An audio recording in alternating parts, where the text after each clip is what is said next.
I'm Stu. And I'm David. And this is the Brews Brothers Show. Today we've got lots to talk about. We're going to talk about entertainment. Yes. Movies. Top movies that we've watched. Yeah. We got, what did you watch? Dark Tower. Dark Tower. Atomic Blonde. That's right. And Planet of the Apes. Planet of the Apes.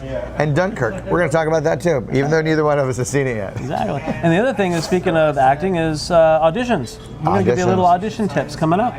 We want you to be successful, and so we're going to give you our stories of our auditions, and hopefully you can glean some knowledge from that. Yep. And then, of course, we're going to talk about the tragedy in Charlottesville, Virginia. And we wish that all of our friends in Charlottesville are doing well, and we will see you in just a moment. Coming up next. So anyways.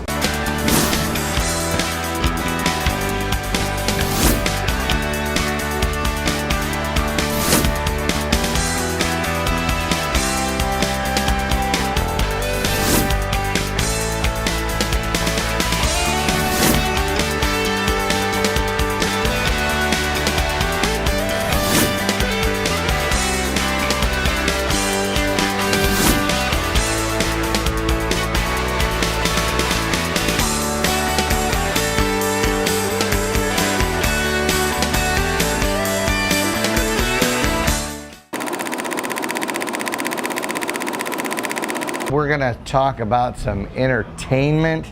There's a lot of movies coming out. I can't possibly, I don't think it's possible while they're in the theater for me to see everything that I want to see. Summer's been pretty good. It's been good. It's a good blockbuster summer. We went and saw Atomic Blonde. Interesting. How was that? I haven't seen that one yet, and I'm interested in that. Now, it's not a perfect film. Okay. Right? There's a solid dead spot in the middle. No. Where, well, I just mean they just slowed it down a little too much, and so you kind of got a little anxious because the beginning is so high energy and so intense. All the action. That they dipped it down, I think, to pace it, and they left it down there a little too long. Oh no! And so you're got high up in energy. You got really like amped up, and then you're kind of boom. But Charlize is amazing. The fight choreography and her character are what, if you've ever read the actual Bond books. Bond, okay. Right? The character that is in the Bond movies is a little tame. Now Daniel Craig plays it more like the books are. Okay. He's intense, he's got a mean streak. She is like full out badass. Is this part of the Bond thing? No, this is separate. I'm just making the comparison. Comparison. Okay. Like she is a little bit more, and there's a lot of twists and turns in the storyline. Everything that she does is with. When she fights, it is full out. Like you don't feel like there's ever a moment where she's pulling a punch. Wow. I feel like they had to have taken her stunt people and said, we just need you to let Charlize beat the shit out of you. Yeah, I think she hits really hard, and the moves are very intense. Yeah, and she plays it well, and she's committed to every action that she does. I think I saw a little clip, if I remember correctly, on this one where they did, behind the scenes, and they show the stunts and stuff like that, and it looked pretty intense. It's right up there with John Wick, but only with a woman. Wow. Yeah, and the storyline's good. It's based on a graphic novel. Okay. But I definitely see it paying off in like a franchise sort of way. I would definitely go see. There's got to be another one. But it's dirty, it's gritty, and I like that. I think that when you have fight scenes where everything is perfect, like a kung fu movie, that's neat in its own way because of the beauty of the choreography. But when you have a fight scene and things go wrong, which there would if you were actually having a high-level trained fight with somebody in close quarters because you can't control your environment, I think that makes it more interesting. And that you're going to struggle times. It's not a win-win-win. It's a I'm getting my ass kicked. That she's such a beautiful woman and she's kicking ass. And you said it's pretty believable that she's doing. It's pretty believable. That kind of stuff. Yeah. And she's always underestimated by the male characters in the movie. So yeah, because you don't think that's they're like There's some intense scenes. Yeah, she's so worth seeing. Yeah, we're absolutely worth seeing. I won't say anything else about it. It's hard not to give a bunch away. Yeah, don't give it away. Now you want to tell something? Yeah, actually, my son came to visit from Washington for a couple weeks, so we got a chance to hang out and do lots of fun touristy stuff down here in LA. But we also got a chance to see a movie, and we saw the new Planet of the Apes, the War. What a great series that's turned out to be. It was actually kind of emotional. I mean, there's a lot of the action and fighting stuff like that, but there was really story driven, and you kind of felt for the monkeys more than you did the people. The humans were the. I think each of the films has a little bit been like that, where you really buy into the character. You know, I think that they've done a good job with the series in making the apes. You stop thinking of them as just apes. They could have been a particular race, which is what they are. In the movie, they're really playing a separate race. And I think it shines a lot of light on our current situation because they're not actually black or Asian or Latino. Yeah, it's a whole species. It's a species, and so, but it's the same thing. Yeah. Again, it's the discrimination and trying to work together. And one of the things that I always thought was amazing is how real they look. I mean, the technology and special effects and graphics were, I mean, every little hair and pore and everything was so amazing. And so realistic, and looking into the eyes, and the actors, the lead actor, I forgot his name, but he does a lot of the character actors or characters like that, like Gollum. Oh, that's his whole thing. Yeah, I can't think of his name either. And we'll put it on there. This guy in his technical genius. Yeah, I'll find it because I don't remember, but his and I've seen some interviews with him about how he brings that character to life. I mean, with the walking and the hunching and the voice is all in there. And it's just amazing. As an actor, I kept thinking, okay, these guys are reacting to each other in like suits with these little white balls and things on themselves. They're actually acting. But they're so deep into it. It was amazing. You just fall right into the story. There's a clip online and it's on my timeline of Cumberbatch doing the dragon for the Hobbit movies. Okay. And he's in the suit. Yeah. And he's on the ground and he's undulating, and you're like, it is absolutely fascinating. And that's when first time I saw that, I had no idea he played the dragon. I was just blown away because they weren't altering his voice yet or anything, and he had gravelled it out and had slowed it down, and you're just like, wow, now that's impressive because you have no feedback. It's like when you have somebody that you read with or that you're acting across from, you get that benefit. You have an actual thing to react to. Yeah. But it's a different level when all of the things you're reacting to are not actually in the room. Yeah, or it's a green button on the end of a stick that's at the right height, like in the Galaxy movies. Yeah. For the raccoon, they've got to do that. Exactly. Well, even his facial expressions. I mean, they have all these the computerized the dots and stuff, and every little facial expressions is part of his acting. I mean, I think that would be so much harder to do than a normal actor.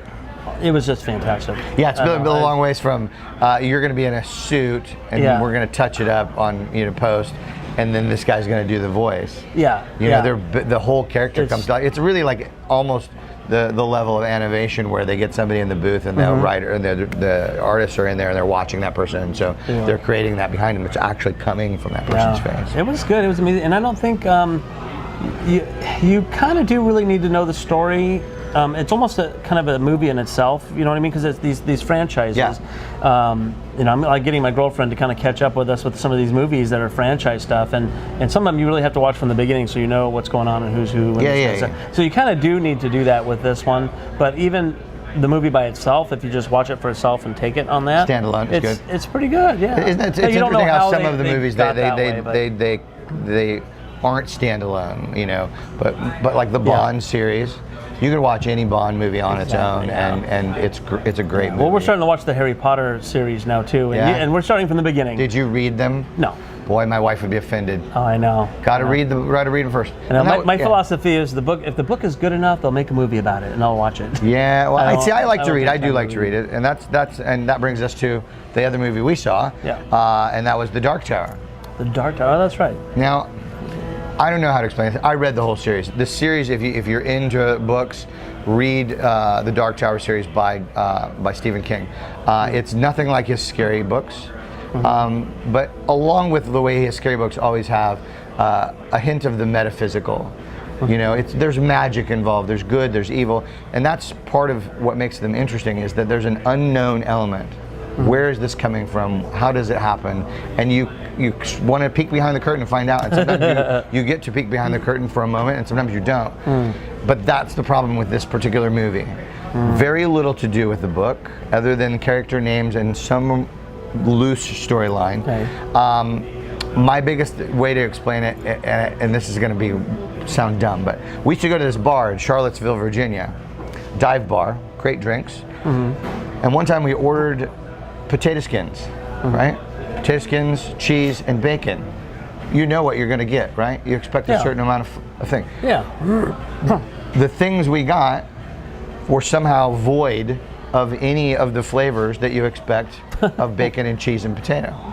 I don't know how they magically did that. Potato skin, they just peel a skin and give it to you? It was the potato, and you could see bacon, and you could see the cheese, but none of the things that you expect for flavor are there.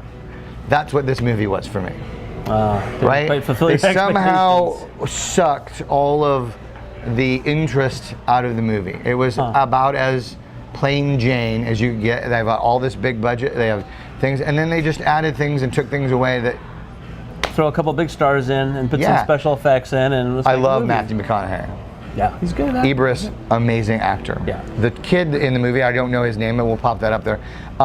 He's phenomenal. Like individually, Matthew McConaughey did, I'm guessing, what they told him, but they did not let Matthew McConaughey be Matthew McConaughey. Bring out the character. And that, I think, would have sold the evil character that he plays. No, hardly any Southern draw at all. You know? So he hit his accent. You expect some all right coming out of him. And that big grin that he gets that you kind of buy into, he just doesn't use, and it made me a little sad. And Idris did as much as he could with, I think, what they gave him. And he played a gunslinger guy, right? He played the gunslinger. And it's the interesting, the books are a mix of Lord of the Rings, Western, and King Arthur. Along with our world today. So there's all these layers. Like the kid goes back to another dimension or something. He's going to a parallel world. There's another world. So everything, there's some mystical things going on, and they try and justify it with, I think, a hint of Alien, which isn't really a part of the books. It's a little bit more metaphysical than that. But yeah, I wouldn't recommend it. They're just stretching. They're just stretching. I would recommend, if you've read the books, you'll hate it. If you haven't read the books, it can't stand on its own. Really? Okay. So if you want to see it, wait till it comes out on video or watch it on your computer. Yeah, just watch it on the computer. You're going to be mad waste your time. that you spent. I mean, it was a waste of my popcorn. That's really what it was. Really? Yikes. Yeah, yikes. Now, did you see anything else? No, I think that was it this last couple of weeks. What else new is coming out? Oh, there's just so many things. I want to see Dunkirk, and I don't. It looks so gripping, but it's almost like the movies like that they affect you for a while. Like you have to pick a day when I can go home and deal with what I just saw, because they're that's so the other one that we were going real to and see. intense. It was either that or the Planet of the Apes. It's just the Planet of the Apes fell in the right time zone. We had lunch, we did that, and where'd you see it? Up in Van Nuys. Van Nuys, a little theater up there. So. But I love visiting different theaters, but my go-to is the Grove. They've got two theaters that are their big theaters, and they're the perfect ones. And if you can get the right seats, there's two sets of seats that are kind of like a little balcony off to the sides, and they're perfect. There's maybe like 6 seats in that little pocket, and it's like perfect. It's just off. And then ArcLight Hollywood. I love that theater. I'm on the other side of the hill. Yeah, I know. You live in the middle of nowhere. You know, I go where it's close. But yeah, the Dunkirk, I want to see that. Actually, we've been seeing lately, just on our computer, my girlfriend and I have been seeing several of old war movies. We just saw Hacksaw Ridge. How was that? It was fantastic. Yeah, and not only the story, but I think based on a true story. And they actually interview at the very end. You watch all the way to the end, and they actually will interview with the guy that this whole story was about, oh, nice. and a couple of his other people. And this was, I think, they interviewed him in 2008 before he passed away, because it's World War II. Correct. But it's just amazing stuff. So we watched that, and then all of a sudden we're kind of like, let's see what other World War II and other movies. And then we watched American Sniper, you know, for the Iraq kind of thing, again based on true stories. But it's emotional and impactful, being that it's true stories. I mean, these guys were there, and this is exactly what happened, and it's crazy, you know. My wife won't see this kind of movies. Yeah, she's like, they're too real. Yeah, it is. She has a hard time, and I get that. The effects and graphics. She makes fun of me because she's like, "You like all these movies? They're so depressing and sad." I go like, "Yeah, but they're like real life, and like these things happen, and the world was affected by them." Mm-hmm. Makes you appreciate what you got. I do, and do appreciate what you've got. Get out there and see a movie, and we'll be back with our next segment. I'll try it. We're going to talk about auditions.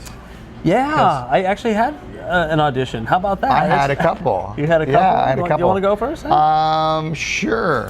Now, we share these things with you because we know that some people are looking at getting into the entertainment business. Yeah. And, you know, as we produce content, we write, and of course we act, and that's why we do everything else that we do, so that we can be better actors. But you need to know what you're getting yourself into, and sometimes you're going to have good auditions, and good means a lot of things. Yeah. You performed well. It was a good audition for a project that you feel good about. Yeah. All those things are the big wins. Even if you don't get it. Even if you don't get it. If you get it, that's even better. You got to work, you got for a moment, you got up against some good people, and it's exposure, and you learn from every audition you do. So I submitted, I think on Backstage, no, it was on Casting Frontier. Okay. You know, and you get the little notice on your phone, bing, you've got an audition. You're like, oh my God, I got an audition, I'm so excited. And you're like, hey, I got another audition. And you tell everybody, and you're, whoa, excited. They're like, good luck, and you go. So this was for, listed as a short film. Okay. And it's called, I'm just going to say it, it's called Reservoir Bitches. And so it's like a female version of Reservoir Dogs. Okay. Right? All right. Sounds interesting. Now, if you remember Equal Reservoir rights, Dogs. bring it on. Right? If you remember Reservoir Dogs, there's a scene where they're in the warehouse and they got the cop tied up. Okay. And they don't know what to do with him, and they're trying to get some info from him, and they're torturing him, right? That was the part that I was going to audition for. Oh, being tortured? Being tortured. Oh, sweet. I'm like, that's fun. I'm going to get my ear cut off. I get to scream and kick around, and that's new. So I lift to my audition. Okay. Because I don't want to bother with it. It's on La Brea. Okay, so it's not too far. About halfway from in between Sunset and Hollywood. Okay. Seems legit, right? Okay. So I get there, and it's in a strip mall. Okay, like casting office? I see that a lot. I thought so, but it's kind of a weird little strip mall. You almost can't pull into it. The parking lot's so small. Okay. I'm like, whatever, that's cool. And I get out and I go upstairs and I walk in, and it's chaos. Like there's nobody. There's no check-in station, which always there's a place to check in. Yeah, I'm here, this is my name, so they know what order to call you in. Yeah. None of that's happening. Nobody's answering questions. I peek around, and it's a theater in the second floor of a strip mall. Okay. Which is oddly probably not that unusual in LA. Yeah. But most of them are not in a strip mall. And it is a dump. Casting offices can be anywhere. No, you never know.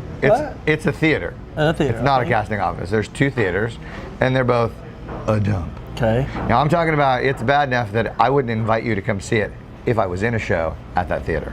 Oh boy. I'd be like, I'm in this little thing. Don't bother. It's fine. Don't come.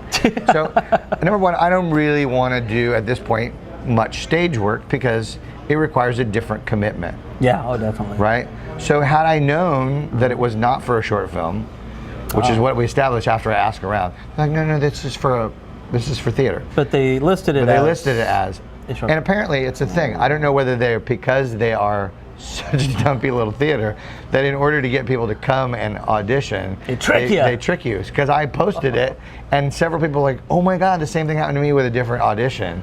Really? And they got there and it was listed as a commercial, and a couple people that were there were like, yeah, it was listed as a commercial. Is this a commercial? And they're like, no, it's a theater. And you're like, so I walked out. I'm like, I had no interest in, like, there were just too many things wrong. Yeah. And I just... And you know, that's a good thing is it's okay to do that. It is. You know, if you don't feel right, and I've had a lot of female actresses that go to places, and they even have to be more careful because sometimes you never know really what you're getting into. Unless for an agent, if you have an agent and they set it up, then if it's something that's really bad, you let them know. They probably know who it is. Yeah, but if you're on your own, I submit. You get hundreds of audition notices every day, kind of thing. So you submit to everything you can. You don't know, but if it's a numbers game, people. Yeah, it's a numbers game. If you don't know, or if you don't feel comfortable with the situation, then it's okay to walk out. You don't need that. If they're putting you in a situation where you're not prepared to, but then they say, "Oh, we need you to take off your top for this," or anything. I will take off my top. He would do it, but in general, if they're asking you to do something that you're not comfortable with, my coach has always said this: don't do it. Walk away. It's not worth that. My coach also says the same thing, and he's like, if they put you in even in a situation, because you get some of these young, they're independents and they don't have a space, and so they've got people auditioning in weird places, and maybe they're so new that they're bad at it. That happens. Yeah. You can also say, this doesn't work for me. If you want to have me come back again in a proper location, not this middle of this restaurant or wherever. Sure, somebody told us a story about that, and I've gone to auditions in apartments. Mm-hmm. I've done a couple. And I didn't get the part either. Yeah, I did one, and actually they got me the part and paid me on the spot. They actually did. Really, that's amazing. One of the first ones auditions I did here was for this short film, and I went and auditioned for it, and I didn't get the part, and then like 2 years later, after I'd really started to commit myself, I auditioned for the same people and I didn't realize it at the time. Okay. And I got this web series called The Green Room. It's about a pot dispensary. Yeah. And it turns out they were talking about this movie, and I started listening to the storyline. Like, oh my God, I auditioned for that movie. This movie that you did 2 years ago. It's a small world sometimes. It is. LA is the smallest big town. Yeah, I did in an apartment. It was kind of weird at first, but it was for a commercial, web commercial, and they actually said, "You're actually good, and it was like $50. Can we just film you right now for like 15 minutes and do this thing?" It was for Paribus, and it's on Facebook. They have these commercials where you have these cards. Paribus is a thing where if you buy stuff from certain stores, you get a rebate. Okay. And so it was just taking a card, and they did it in reverse. Like I toss it, so it looks like it comes into your hands. Right. And so they just filmed me on the spot. Took like 15 minutes. They paid me $50. Like, this is great, thanks. I'm like, okay, cool. That was it. Nice. An audition. Hey, that's unusual. You got to take it out now you have something on your resume. Exactly. Which is really the key. I think that a lot of people who are maybe new to the business don't get. For a while, you got to take everything. Yeah, as much as you're not you don't have enough on your resume to go, I'm only going to take this kind of work. Yeah. I mean, you can, but you're going to be at it a lot longer, and because you got to get some stuff that when somebody looks at your resume, that they see some supporting roles and some lead roles and some commercial work, and now they know that at minimum you've developed a certain amount of skills, a certain number of skills. You understand where everything goes and what all the verbiage is. So get out there and audition. If you're not going to audition, get out there and watch some entertainment. Yeah, I did another one audition last week, and it was for a commercial, and it was great because the owners of the company were there, and they even said right there on the spot, some good choices, and it's good when they say that, And I never know how I feel when they say that. Yeah, well, sometimes I feel like, that's great. I got good feedback, and they made me do it 3 times, and then I don't get the role. Yeah, well, I did it a few times, and I got a message, which is usually very rare, from them saying, "Thank you for coming out. We really enjoyed your performance, your thing." They decided to go a different direction, which is, I may be too old or too bald or too whatever, and they want to go a different direction. But they said but we did really like your choices and things, and we would like to know if it'd be okay that we keep you on because we're doing many more commercials with the same company. Oh, nice. And stuff. So I'm like, sure, right. Please do. I love that. And it's nice. Yeah. It is very rare that you get any kind of feedback. Yeah. If you didn't get the job, you usually just don't hear nothing. Yes, exactly. Which is good. So what you need to know is that when you audition for something, audition and forget about it. It has nothing to do with you. It's not personal. But they also very rarely will take the time because they're seeing hundreds of people. But it is nice every once in a while when somebody does. They're like, "Hey, you didn't get the part, but thank you for coming in and thank you for taking the time, and we enjoyed your version of the read, and we're going to keep you on file." Exactly. It just gives you that glimmer of hope sometimes that you need to do the next audition. And sometimes if you're at this audition and they're filming the next week, they said, are you available this day and the next week or whatever, and if you don't get it, sometimes I've had it where they've contacted you still for the same job, but they push the timeline out. Yeah. Things change. So, you never know. Just keep your phone apps open, you know? Keep it open. And check your email now. You said you had a couple of auditions. Did you have a good one? So that one didn't work out so well. That one didn't work. The other one was just a short film. I went in, I read, and like it was okay. I didn't have a great vibe. And that's sometimes, you get in there and you're like, I don't know, I'm not excited. Like they're not excited. It's hard for you to be excited. Yeah. So sometimes it works out for the best. You go in and I feel like sometimes that they don't know what they want. Yeah. And so it's hard to get direction from them, and you give it what you've got. But when you walk into a room, and you'll find this out, it's really like walking into any room. Mm-hmm. Sometimes you walk into a room and there's energy and it's popping and you feel good about it. And those are the projects that you want to be about. And sometimes you walk in and you're like, yeah, well, you don't know if they've like, okay, here you go. People already, and they're just, and they've got a reader that's like, hello, and you've got to build off of that. So sometimes it's you do what you've got with it, and that's what the other one was. It was just really like a blasé kind of. Well, I had one that I did that wasn't so good that I pretty much walked out of.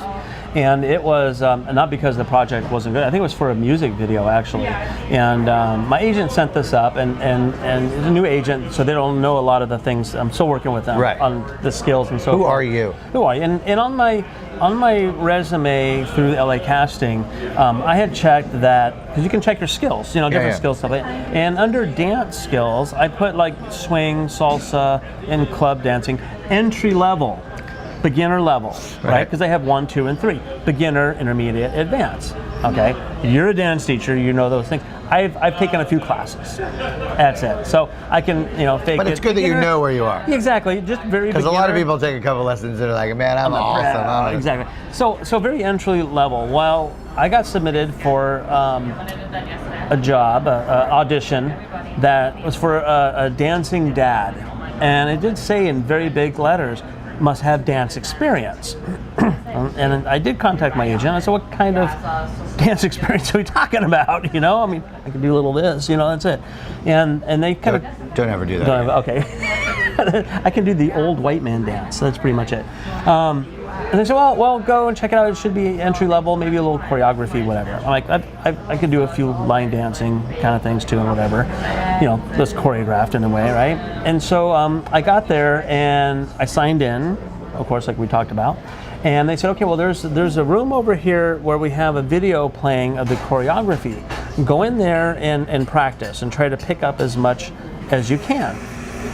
I got in there, and it's like a hip hop dance crew doing the stuff, and they had it slow, and then they sped it up. And there was a lot of younger kids out there doing this kind of thing, and I went, so what? I'm like, way up here. Like hip hop dance crew. What's funny Janet Jackson, backup dancer. They usually kind of crew. They usually list it the opposite, and they're like, must be very good. Good, experienced, trained. Yeah, and then you get in, and what they really want is that you can stand up. And like you get in there and everybody there is like, I used to dance in 1932 and I still know a couple and you're like, what? This is not what I was. Exactly. Well, the main casting director called everybody in and gave us the scenario of how they want to see kind of start off here and then go up here and then go into the dance. And he says, we know you've only seen this for a couple minutes. We just want to see if you are able to learn choreography and if you can move a little bit. Do as much as you can, then improv it, fake it, do a dance, relax. I mean, he was really cool. He says, as a casting director, here's the thing. He says, if it's beyond you, it's okay to bail. He even said that. He says, it's okay to bow out. No hard feelings. This is what I need. Yeah. And so I did. I practiced. I tried it, and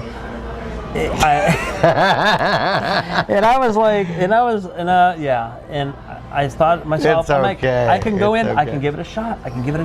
I sent a message to my agent, which you should always contact your agent when you have problems, communication. And I told them, I said, here's the situation, they want bum. This is way above I know where my limits are, I mean, there's some things you can fake as an actor, and there's some things you definitely should not do. Because there's somebody out there that has that skill set. Exactly. And I just said to myself, I said, it would have paid great if I would have got it, but I'm not gonna waste his time. And he said too, don't waste my time, don't waste yours.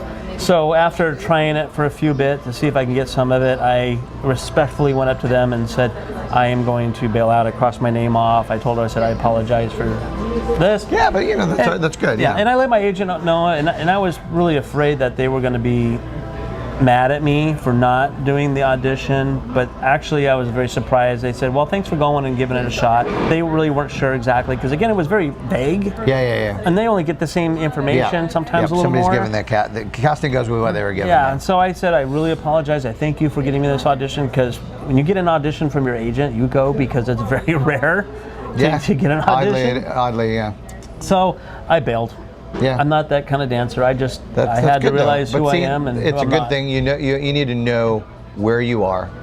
You know, and so if you're not ready for a lead, you don't submit for lead parts. Exactly. If they want someone to ride a motorcycle, if you don't have a license, don't sign up for it. I happen to have a motorcycle license, so it would have been great. Sword swallowing, flame throwing. He has a license for that too. Yeah, no, I don't do that. I have friends that do fire breathing kind of stuff, and I heard my coach told me a story of somebody that put down fire breathing because they thought it would be fun, and they was called in for an audition for that, so they actually had to try to learn that without burning their face off. So I'm gonna go back to my LA casting and probably take off those check marks for some of those things. Or if you knew a guy, you could just polish those skills. Yeah, I could take some dance classes if I knew anybody that could teach me some. Do you do hip hop? That's how I started. Oh, really? Yep. All right, I'm taking some dance classes. I was breakdancing in 1980. With the Steve He owns a dance class, dance club, whatever. But hey, keep auditioning. Keep pounding it. Keep reaching for the dream. Keep the dream alive. And we'll be back with our next segment. Okay, bye-bye. All right, we want to give a shout out to our friends at Bardona on Larchmont Boulevard. They provide us with a space to shoot the show. Yep. And they have great coffee and food. If you get a chance to get out here and check it out. Also, their sister store is Tacos Tu Madre. Oh yeah, we did a Brews Brothers GO. We did. It's right up the street, also on Larchmont Boulevard, and their food is amazing. Amazing. From tofu to Korean barbecue. Poke bowl and got a poke bowl here. Yeah, they have all kinds of good. So get out here to Bardona and have yourself some food and some coffee, and we'll see you on the next one. Here, cheers. Cheers.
We're going to dive into some serious stuff.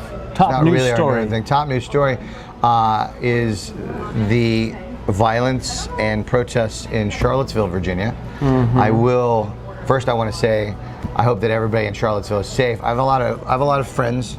Some people I would consider family in Charlottesville. I actually lived in Charlottesville from 2001 to 2010 before my wife. That's how I met my wife.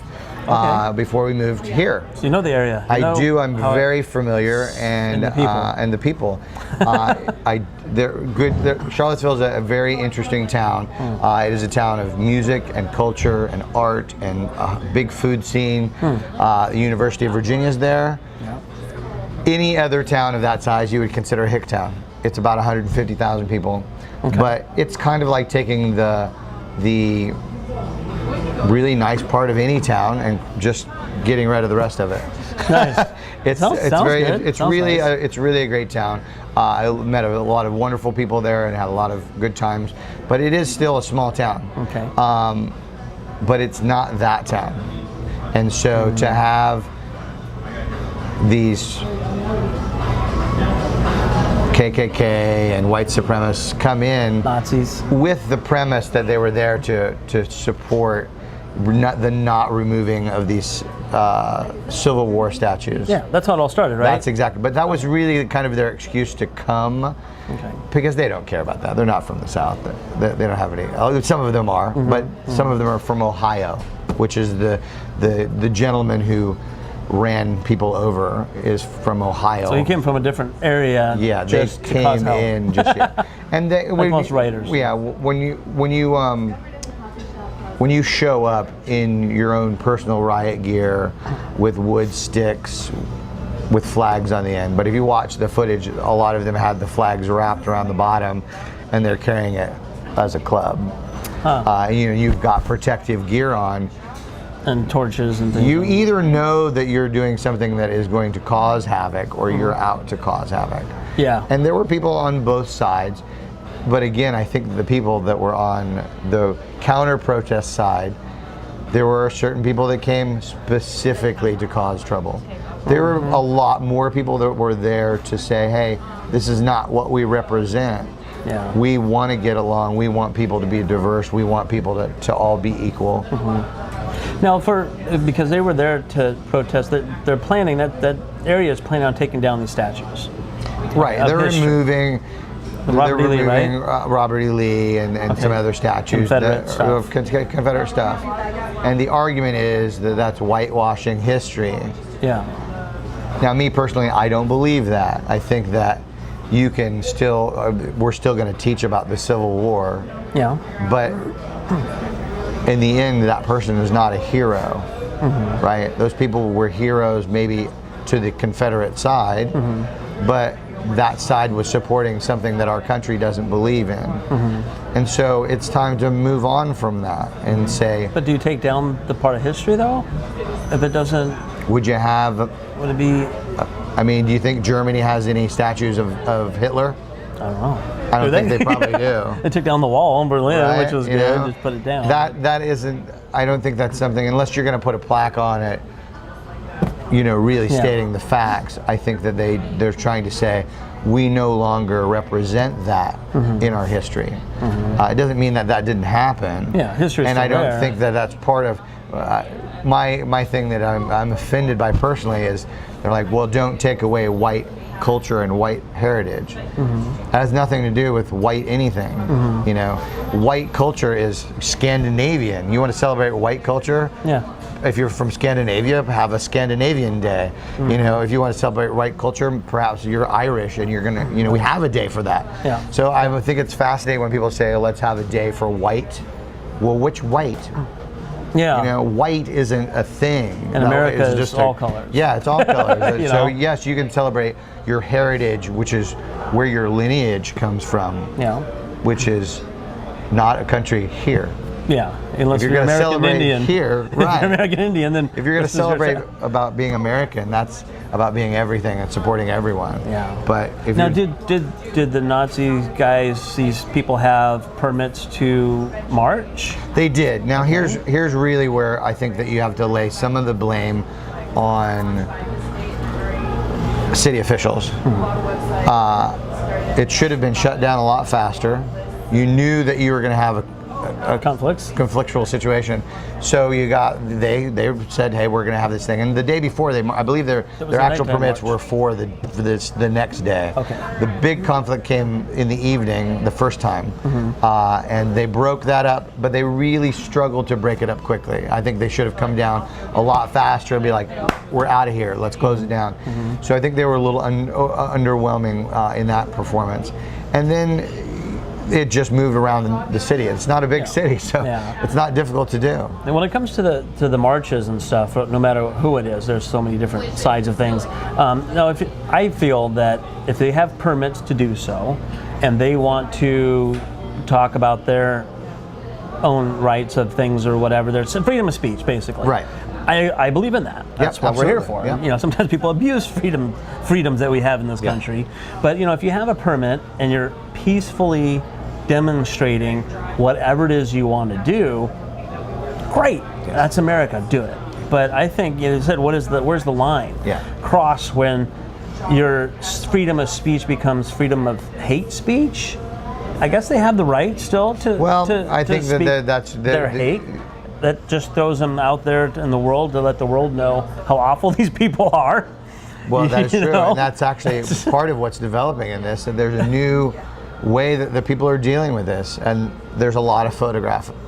A lot of photographs. I mean, those guys were walking without their hoods on this time. Yeah, funny that you should say that. Yeah. So they've learned now that that's not. There was a reason why they wore hoods. So they're not identified. So they're not identified. So there are actually several people that are taking the time to dissect those photos, pull an individual out. They're like, do you work for this person? Does this person work for you? This person is a white extremist. Yeah. And they're getting called to the mat on it. Yeah. Some of them are losing their job. There was one person that worked at a college. Yeah. I saw there was another person that worked at some what was that? A business of some, a restaurant I think it was, or was some young kid and whatever, and now he comes out and says, oh well, that's not really me. That was you. You know, I mean, that's not really who I am. Which angle would you think it was not you? Exactly. Well, now that you don't have your hoods on and you're called out. And interesting that and you know, when you look at that crowd and that side of the crowd, the white supremacist crowd, they had a look. Yeah. You know? Everybody's talking about the white polo shirts. Yeah, the white polos. They handed them out apparently, and a particular group. I don't remember which group it is,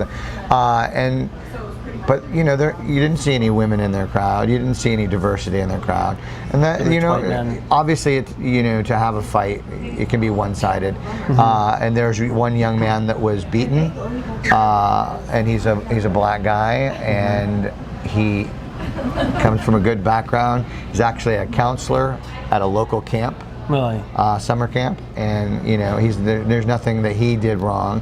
And they really beat him down, and there's footage, and they got actually some really good footage of the people who did that. Mm-hmm. And so I think that they'll at some point have to pay for that. And then, like you said, is on the other side the anti-protesters. If you're going to anti-protest, that's okay too. You know, your freedom of speech or counter-protesting. You know, but it's when they start clashing. It's the violence between the two sides, and nobody's right. You can't justify it. There's no right in physical conflict, and especially in Virginia. Virginia very much frowns upon conflicts like that. That's crazy. But I do understand part of that, because if you came into, if I still live there, mm-hmm. and you're going to converge on my town and bring something that my town doesn't represent. Yeah. The hate and the Nazis, you want to make sure they get out. There's a knee-jerk reaction of, oh no, you don't. That's not going to happen here. Yeah. And that's what they wanted. Obviously, they came with the idea of creating a conflict, mm-hmm. and they did.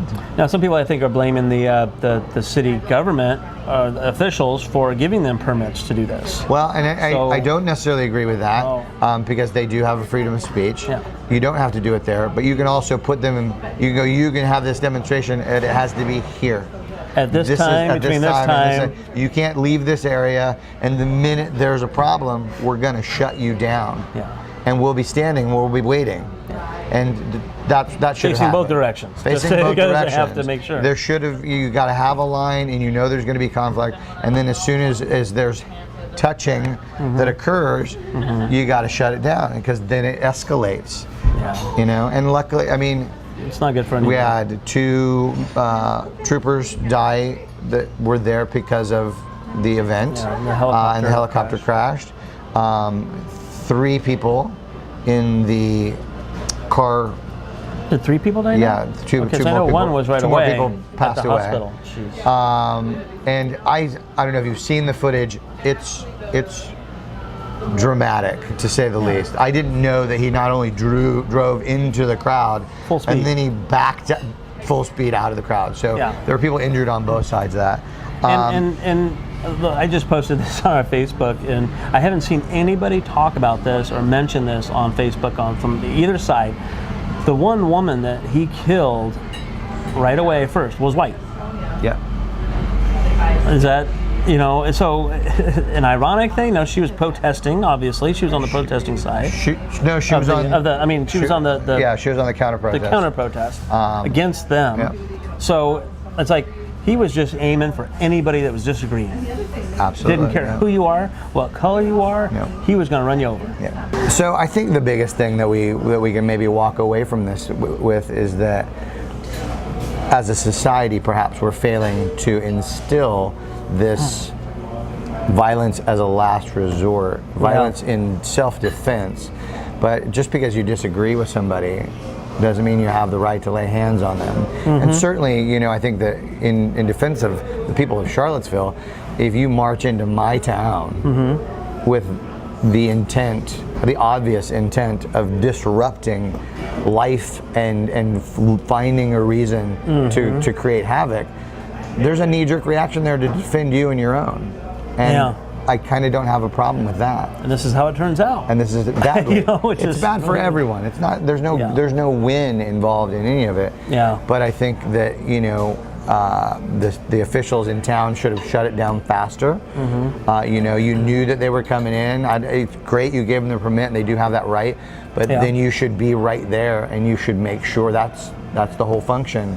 Is you go, as soon as somebody starts throwing punches or gets a little too wild, we're going to shut you down, and we're also going to no more demonstrations from you. You know, I think we got to have a much less tolerance with hate. Yeah, I think so. You know? Be nice to people. The more that we instill that in younger people, the better off I think that we're going to be. Exactly. And you know, the other thing is that people are outraged about, and I totally understand that, is that the president didn't come out and directly denounce white supremacists and Nazis. Exactly. No, he did said he didn't care for the violence. I mean, you know, he denounced the violence, of course, which is good. But when you're not acknowledging the fact that these people doing it, are you actually supporting them? We're exactly, and we've had, you know, homegrown terrorism is a much bigger problem than off our soil terrorism coming from other countries. Exactly. Who are you more afraid of? Statistically, it's just fact. Yeah. We do more harm to ourselves. Exactly. Our own people. People and that's a problem. Why is that happening? Why are we not addressing that issue? Exactly. And you know, he came out harder against Nordstrom's when they dropped his daughter's jewelry line. Then he came out against these people, which I didn't come up with. That's the people have been talking about it. So, and that's true. Mike Pence did come out, and he came directly against the white supremacists and Nazis, but he still did the dance and tried to defend Trump's stance, which you can't defend it. You got to come out and say, no, we will not tolerate this in our country. Exactly. This is a thing of our past that we do not support. Yeah, but they're his biggest supporters. So, you know, what are you going to do? That was one of the comments of the mother of the gentleman who ran people over. I don't want to remember his name. Yeah. She's like, yeah, I knew he was going to a rally, but I thought it was a Trump rally, and Trump's not a racist. So she knows. So she's not so bright. Yeah. And doesn't know what her son's doing. Doesn't know what her son's doing. I'm like, and a lot of people knew. Like they're like, no, he's out of the closet with his racism. Yeah, they said they're looking at a friend of his would posted about that they're looking at his Facebook posts, and it's full of racial, KKK, Nazi kind of stuff. Yeah, all up and down it. So keep an eye out on people. You know, just try not to suck. Be a good person. Yeah, don't be a dick. Don't be a dick. That's pretty much. That's the phrase of the day, folks. Don't be a dick. It's simple. Do nice things for people, would you? Go out and do something nice. Yeah. So random acts of kindness today. Try and make somebody else's life better, and work on your own stuff. You know. Exactly. Work on your grass. Don't worry about the guy next door. All right, I'm Stu. And I'm David. We want to thank you for watching the show. We'd like to get you to subscribe. It's that little button down there. Just click on that and subscribe. Like, share. If you don't like us. If you don't like us, go watch somebody else's show. He's going to cry. No, actually, just leave us a comment. We'd like to get some feedback to see how you like us, what we're doing, if there's the things you'd like to see us do. We're not making any promises, but we do take suggestions. Sometimes we don't take them to heart. But I don't take them seriously. We want to know what you're thinking. If you don't like us, we want to know why. So watch the show, subscribe, and we'll see you on the next episode of The Brews Brothers Show. That was a good one.